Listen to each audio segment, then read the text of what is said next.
মুসনাদে আহমদ ইবনে হাম্বলের হাদিস, চমৎকার একটা ঘটনা। কানগুলো খরগোশের কানের মতো খাড়া করে শুনেন। আল্লাহ রাসূল সাল্লাল্লাহু আলাইহি ওয়াসাল্লাম কোন একটা মজলিসে একজন আনসারী সাহাবীর ব্যাপারে ঘোষণা দিল, বলল, এখন যে সাহাবী এসে বসবে সে সাহাবী জান্নাতি। আনসারী সাহাবী এসে বসলো, সবাই তো অবাক, আমাদের কারো ব্যাপারে বিশ্বনবী এই কথা বলল না, এই আনসারী সাহাবী জান্নাতি। আবার কয়েকদিন পরে আরেকটা মজলিসে বিশ্বনবী আবার ঘোষণা দিলেন, এই মুহূর্তে এমন একজন সাহাবী এসে এইখানে বসবে, এই সাহাবীটা জান্নাতি। সবাই খেয়াল করে দেখলো, আগের মজলিসে যেই লোকটাকে বিশ্বনবী জান্নাতি বলে ঘোষণা দিয়েছে, আজকেও ওই সাহাবী এসে ওই জায়গায় বসেছে।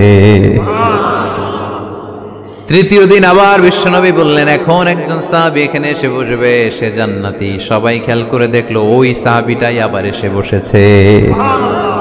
সবাই অবাক, কি আজীব, কি আছে এই সাহাবীর মধ্যে, যে সাহাবীর ব্যাপারে খুব বিশ্বনবী তিনবার ঘোষণা দিলেন যে সে জান্নাতি। সবচেয়ে বেশি অবাক হয়েছিলেন সাইয়েদনা আব্দুল্লাহ ইবনে আমর ইবনে আল-আস। মনে মনে ভাবলেন, এটা তো চারটেখানে কোনো কথা না, বিশ্বনবীর অ্যানাউন্সমেন্ট। দুনিয়ার বুকে বিশ্বনবী তিনবার এই আনসারী সাহাবীকে জান্নাতি বলে ঘোষণা দিয়েছে, নিশ্চয়ই এই সাহাবীর এমন বিশেষ কোনো আমল আছে, এমন বিশেষত্ব আছে যেটা আমাদের মধ্যে নাই। যেমন করেই হোক এই সাহাবীর ভেতরের সব খবর আমার জানতে হবে।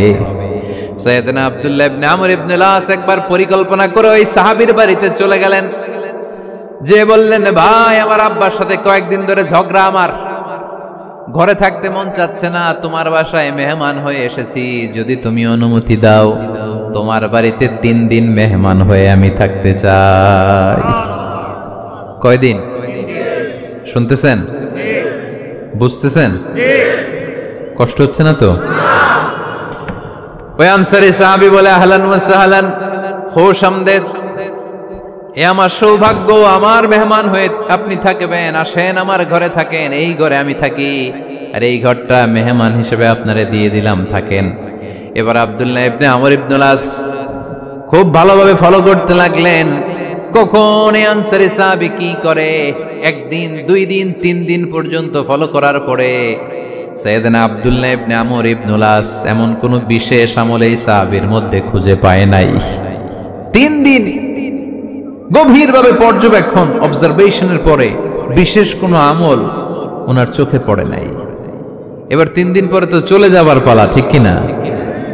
এবার তিনি সোজা সাপটা আনসারী সাহাবীর কাছে যে ভিতরের কথা খুলে বলে ফেললেন, বললেন, ও ভাই, আসলে আমার বাবার সাথে এমন বড় কোনো ঝগড়া আমার হয় নাই যে কারণে বাড়ি থেকে বের হয়ে তোমার মেহমান আমার হওয়া লাগবে, আমি বিশেষ এক উদ্দেশ্যে এসেছি। কি উদ্দেশ্য?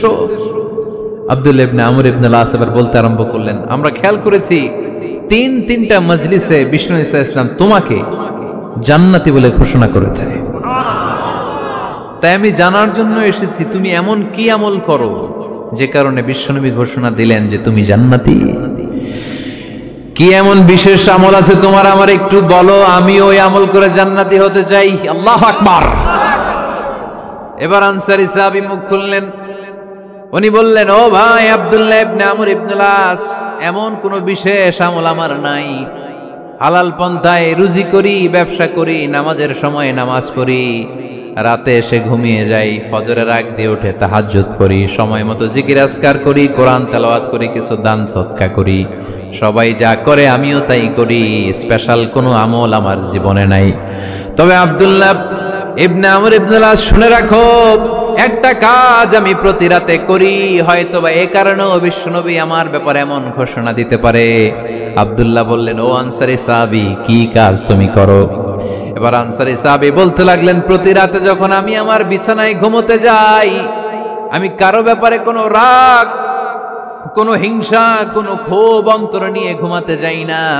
ওই দিন যার সাথে যা হয়েছে সবাই রে মাফ করে দিয়ে মিটমাট করে একটা প্রশান্ত অন্তর নিয়ে আমি বিছানায় ঘুমাতে যাই। ওই দিনে কেউ আমার গালি দিছে, কেউ আমার বকা দিছে, কেউ আমার বিরুদ্ধে মিছিল করছে, উল্টা পাল্টা যে যাই করুক না কেন, আমি কিচ্ছু মনে রাখি না। আওবি ইলা ফিরাশি, আমি এমন ভাবে আমার বিছানায় যাই, ওয়ালাইসা ফি কলবি হিকদুন আলা আহাদ, এমন অবস্থায় আমি শুয়ে পড়ি যে আমার হৃদয়ে কারো ব্যাপারে আমার হৃদয়ে কোনো ক্ষোভ নাই, কোনো হিংসা নাই, কোনো অহংকার নাই, সব রাগ ক্ষোভ ভুলে গিয়ে সবাইকে ক্ষমা করে দিয়ে আমি বিছানায় ঘুমাতে যাই। এজন্য বিশ্বনবী এই সাহাবীকে তিনটা মজলিসের ভরা মজলিসের মধ্যে জান্নাতি বলে ঘোষণা করেছে। এই হাদিস থেকে শিক্ষা হলো, আমরাও যদি প্রতি রাতে বিছানায় ঘুমোতে যাওয়ার আগে সবাইরে মাফ করে দিয়ে মনের যত ক্ষোভ জ্বালা যন্ত্রণা আছে সব ভুলে যে বিছানায় ঘুমাতে পারি, এই সাহাবীর মতো আমাদেরকেও জান্নাতি হিসেবে কবুল করবে কে? পারবেন আজকে থেকে? বিছানায় যাওয়ার আগে কি করবেন? আজকে সবাইরে মাফ করে দেব। যে আমার উপর জুলুম করছে ওই বিচার আল্লাহ করবে। কে কি বললো ওটা দেখার দরকার নাই। কারো ব্যাপারে কোনো ক্ষোভ, কোনো তিক্ত অভিজ্ঞতা, জ্বালা যন্ত্রণা অন্তরে রাখবেন? রাখলে লাভ না লস? এটা আরো জ্বালা দিবে আমারে, এটা আরো ভেতর থেকে কষ্ট দিবে। It will burn me inside, ভিতরে জ্বালিয়ে পুড়িয়ে শেষ করে দিবে। এগুলো বয়ে বেড়াতে চাই না আমি সব মাফ করে দিতে চাই। চিল্লায় বলো ঠিক কিনা? এজন্য আল্লাহ বললেন, আমার মুত্তাকিন বান্দাদের 3 নাম্বার বৈশিষ্ট্য, তারা অন্যের প্রতি রাগ ক্ষোভ অন্তরে পুষে রাখে না। অন্তরে রাগ ক্ষোভ জ্বালা পেলে পুষে রাখে না, বরং সবাইকে মুত্তাকি বান্দারা ক্ষমা করে দেয়। পারা যাবে? কি করবেন? ক্ষমা করব। কি করবেন? আল্লাহ আমাদেরকে ক্ষমা করুক, এটা আমরা চাই কি চাই না? আল্লাহ আমাদেরকে ক্ষমা করুক এটা আমরা চাই, কিন্তু আমরা আমাদেরকে ক্ষমা করতে পারি না। যদি আল্লাহর কাছে ক্ষমা পেতে চান তাহলে আগে নিজেরা নিজেদেরকে ক্ষমা করে দেন। আল্লাহ ভুল করছি, আল্লাহ মাফ করে দাও, ক্ষমা করো।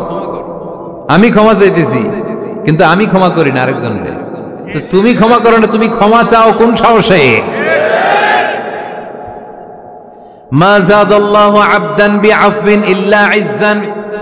আল্লাহর হাবিব ফরমান, কোন বান্দা যদি অন্য বান্দারে ক্ষমা করে দেয় আল্লাহ ওই বান্দার মর্যাদা বাড়িয়ে দেয়। ওয়া ইন তা'ফু ওয়া তাসফাহু ওয়া তাগফিরু ফাইন্নাল্লাহা গফুরুর রহিম। তুমি যদি অন্যরে মাফ করে দাও, তুমি যদি অন্যের ভুল ক্ষমা করে দাও, তোমার ভুলগুলো ক্ষমা করে দিবে কে?